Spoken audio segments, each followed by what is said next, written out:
Hello, friends. If you haven't had a chance to view the YouTube video, Christianity in the Modern World, featuring Dr. Jordan Peterson and Catholic Bishop Robert Barron in its entirety, you should do so as soon as possible.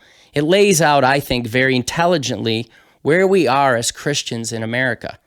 It also hits home on some key points on why the Catholic Church is failing to attract and retain members. Today, what I'd like to do is play two quick excerpts from that video.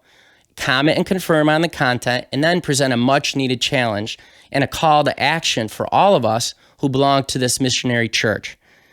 As a bonus, I've also added a final exclamation point from Father Mike Schmidt to tie it all together at the end. Okay, good. Let's jump right in. At about an hour into the presentation, Bishop Barron is discussing the salvific power of the cross and the sacrificial love of God for all of us.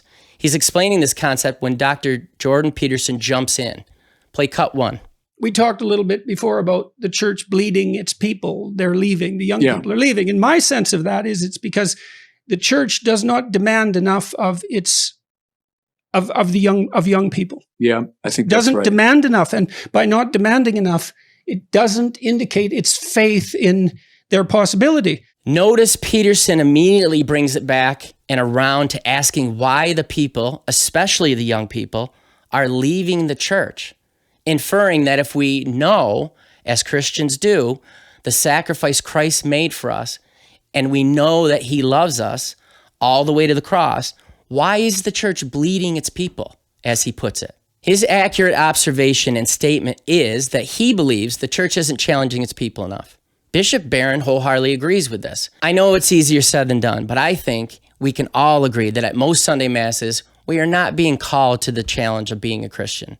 We are being informed about a lot of things in the church, as well as being told about many awesome things that the apostles and the disciples did in the past, but they are absolutely correct that we are not being invited to take part in anything exciting or courageous or dangerous, like the followers of Christ did throughout history.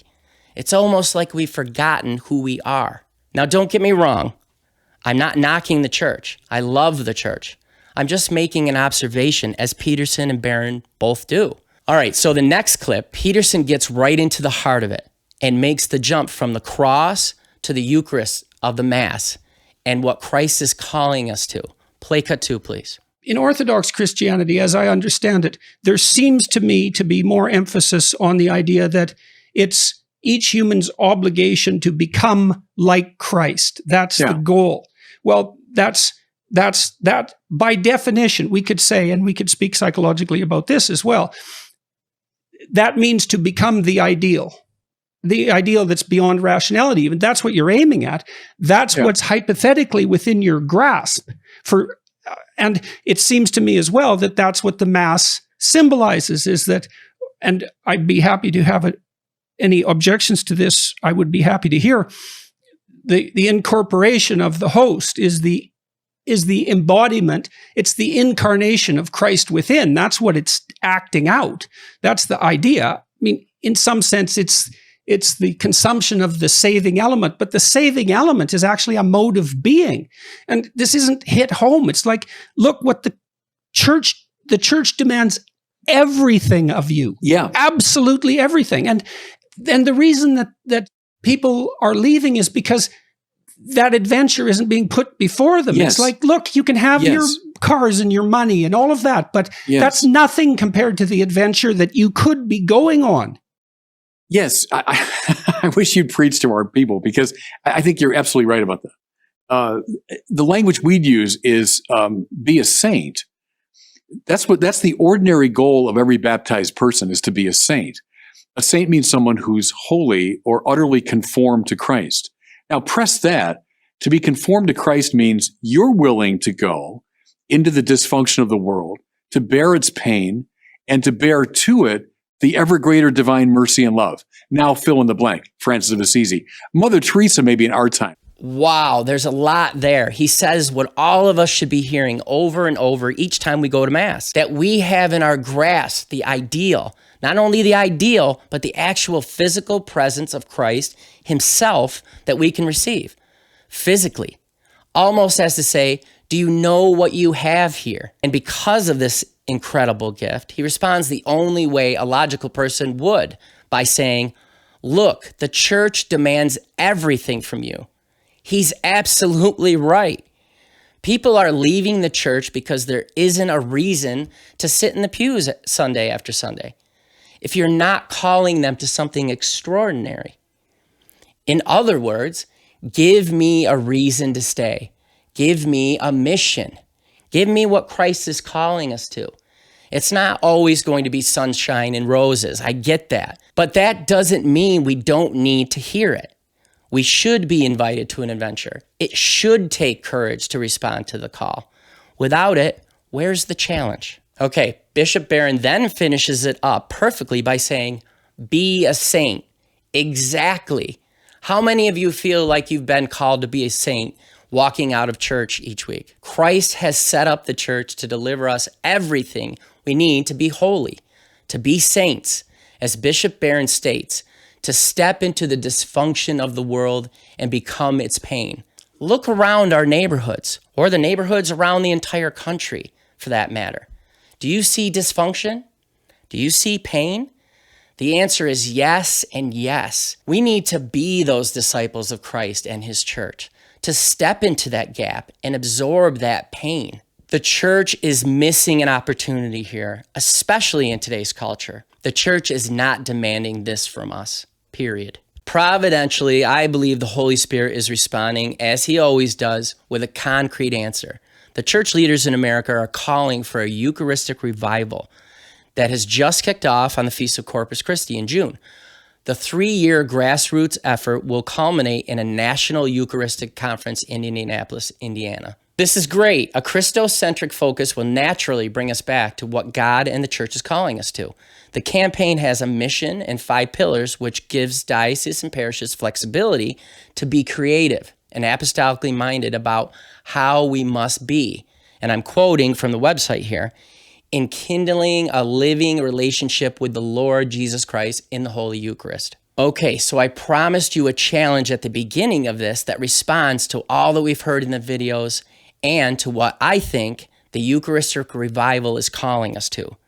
Here are 3 basic questions at the end of 3 years we should be able to answer. Number 1, how do we get more than 26% of U.S. Catholics to believe in the real presence of Christ in the Eucharist? Number 2, how do we keep Catholics engaged in deepening their love and understanding of both Christ and the church? And number 3, how do we continue our commitment to the mission of every Christian to evangelize or to re-evangelize our nation and its communities? My humble proposal, my challenge in conjunction with the Eucharistic revival is that you look into the Lux Liberate campaign. Lux Liberate is a Latin term which means free the light. Its main goal is to provide a face-to-face encounter with Christ on the streets of your city or town that your parish serves, with an aftercare plan that not only strengthens your parish, but will bring love and unity back into your community. All we need is a handful of people in your parish and one courageous priest to start this mission. I'm certain we can find 5 or 6 people in each parish and a priest that understands Christ is the answer for the renewal of the church. If you are the slightest bit interested, or you know someone who would be interested, please go to fuelamerica.org. Hit the Lux Liberate link and fill in the contact information.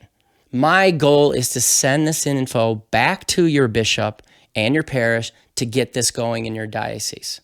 Okay, finally, I will leave you with a message from Father Mike Schmidt that is figuratively a spiritual grab and shake by the shoulders that will awaken you out of any type of trance or inactivity you might be in.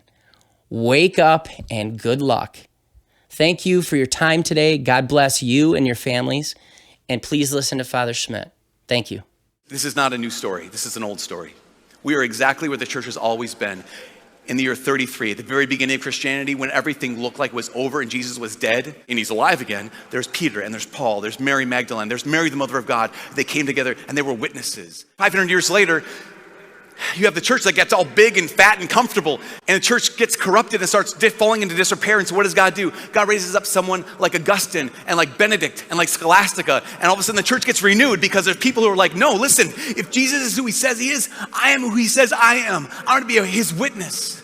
I'm not just gonna believe in him, I'm gonna live like him, I'm gonna look like him. And the church was renewed, and then another 400, 500 years later happened, and the church again gets bloated and gets comfortable and gets soft.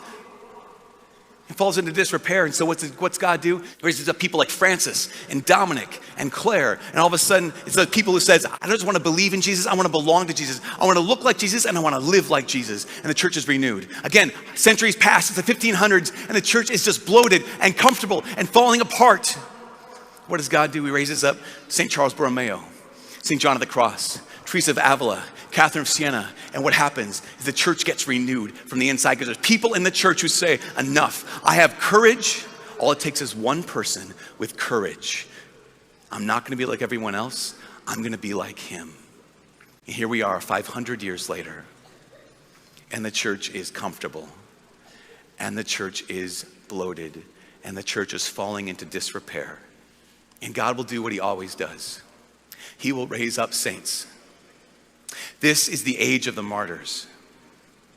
This is the age of men and women with the courage and the freedom to look like Jesus and to live like Jesus. And those people will be renewed by Jesus, and those people who are renewed by Jesus will renew the church, and the renewed church will renew the world.